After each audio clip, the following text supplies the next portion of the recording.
Amit Dahanukar with us. He's Chairman and Managing Director of Tilaknagar Industries joining us. It is truly in many terms the stock of the morning because of the kind of numbers that we've seen. And we're glad to have you with us, Amit. Thank you so much for joining us. All right, let's start talking about the quarter. Yes, excellent. How much of this has come from the Andhra Pradesh transition? Have we seen all of it come in? And let's specifically talk about margins, bumped up quite robustly from 13.4 to 17.6%. What has been the big boost there? So two questions over there. I think I'll address them one by one. So in terms of the Andhra saliency in quarter two, not much would have changed. It would have mirrored quarter one. Quarter two also, it was the government is just in the process of transitioning to a new regime. So it was a bit muted in quarter two. I think even quarter three, as the transition goes through quarter three, I think we would see a further uptake and be more clear in terms of the Andhra Pradesh market only towards early part of next year, because the system is still in the midst of transitioning as we speak right now. The margin profile has certainly improved. I think we had a margin of 17.5% for quarter two, which includes an income from the government of Maharashtra towards subsidy, which was to the tune of 10 crores. So even if we adjust for the subsidy amount, I think the margins is still coming in at a healthy 15.5%.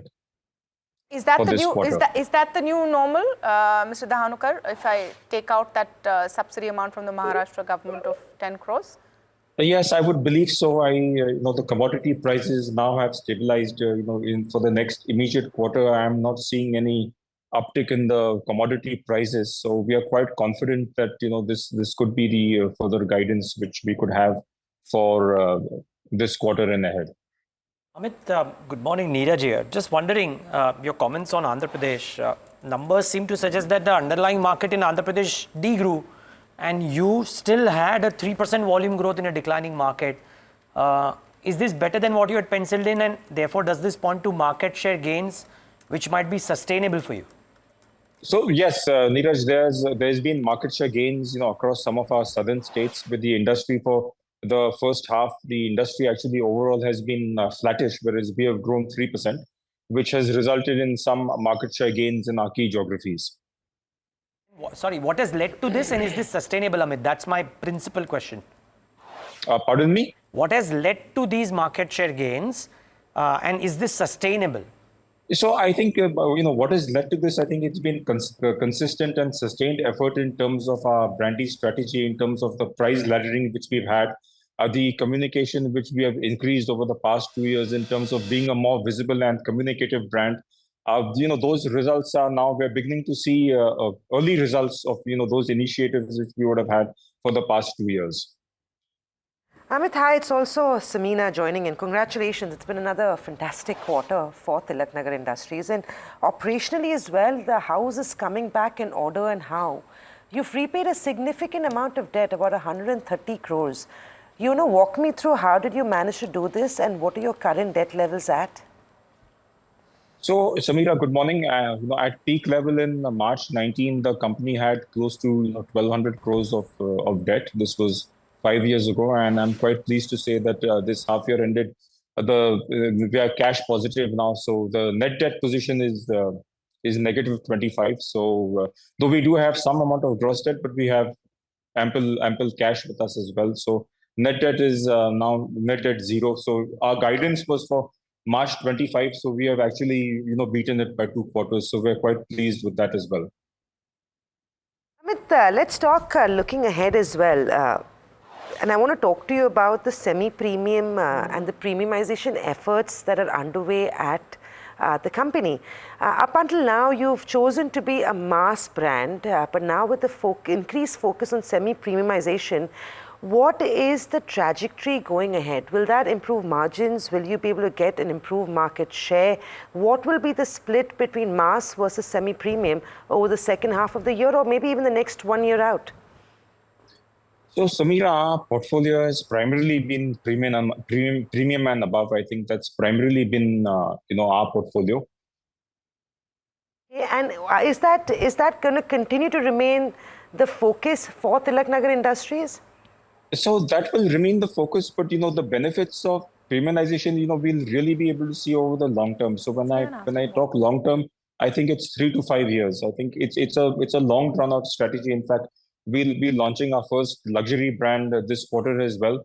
But those are all incremental efforts, and these strategies in terms of premiumization and overall profile, that will evolve over the next 3 to 5 years. It's a continuous evolving journey, I think, and the journey has just started. Now with our debt-free position, we'll have good positive cash flow generation, which we can invest in terms of building new brands, expanding into new geographies, and improving communication for our existing product portfolio. So in a sense, I feel that our journey has just begun in many ways.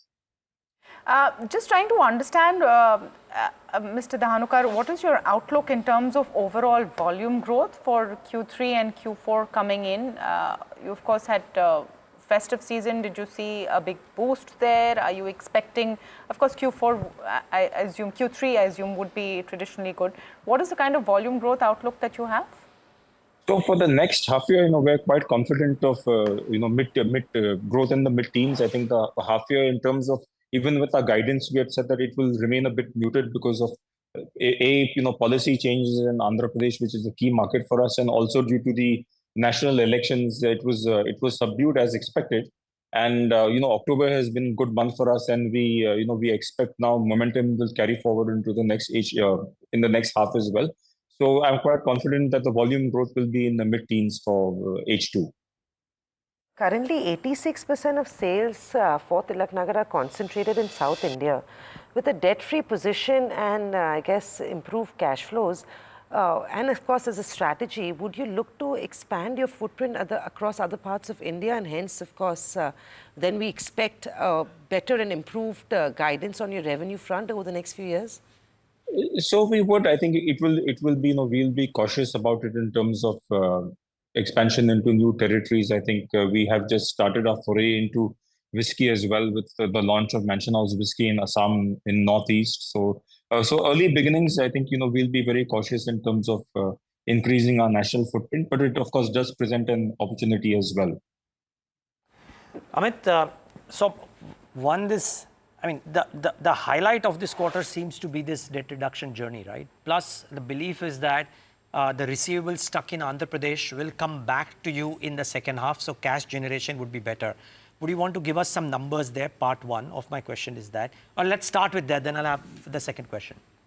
So the highlight, definitely, I think two highlights, if I were to point out two highlights for quarter two, one is definitely, net debt free. I think that clearly is the highlight. And the second highlight I also would say in terms of the margin expansion, which has happened. I think we have set a new benchmark now in terms of our margins, and these would be sustainable going forward. So I would certainly pick that as also as one of the highlights for this quarter. I wanted to understand, can you put some numbers to possible cash generation that is coming in from Andhra Pradesh because receivables will come back? Is there some estimated number? So the receivables, Neeraj, have come back as well. I think we are not facing any challenge in terms of receivables. I think our outlook would be now with privatization and an open market, we have a strong foothold because our brands have traditionally been popular over there. So we would look at a good uptake in volumes over there. Okay, my last question, Amit. My last question. You've made an investment in Spaceman Spirits as well. I would just love to understand, as your cash flows improve, would you take advantage to acquire and make inorganic moves? Because there are a lot of local brands which are now very popular and might be available cheap because they're not very large. Or would you do organic capacity setup to increase volumes? So Neeraj, I think that's a good question. I think as management, the way we see it is that, we look at both. Of course, our focus will remain organic. I think our organic business has strengthened over the past couple of years, and we're in a very good position. But nevertheless, we'll remain alive to opportunities, as you said, which might come by. Spaceman was one such brand, with Samsara. I think they've achieved leadership position in the craft gin space. A brand is doing well. We like the team, so now we've made a further investment in Samsara, coupled with a usership agreement. So we'll be using our distribution strength in many of the geographies like South and the Northeast and East to distribute Samsara as well. So opportunities like this, as certainly we would actively consider them. So we don't remain close to inorganic routes. Last question, Mr. Dahanukar. Do you expect price realization to improve, net realization per case? And really, what is the strategic outlook for the rest of the financial year for H2?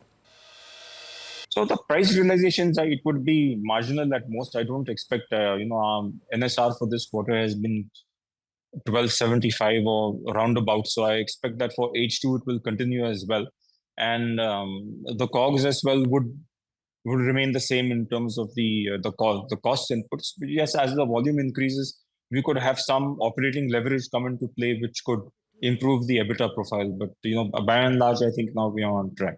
But it's lower than what you clocked in FY24, isn't it? And so, I mean, you were at about 1282. You're saying you're now at 1275. Yes. You expect any reason for that, and you expect 1275 to be the standard for this year? That would be more or less the benchmark, approximately in that vicinity. I think that's where we would end the year as well. Thank you so much, Mr. Dahanukar, for speaking with us.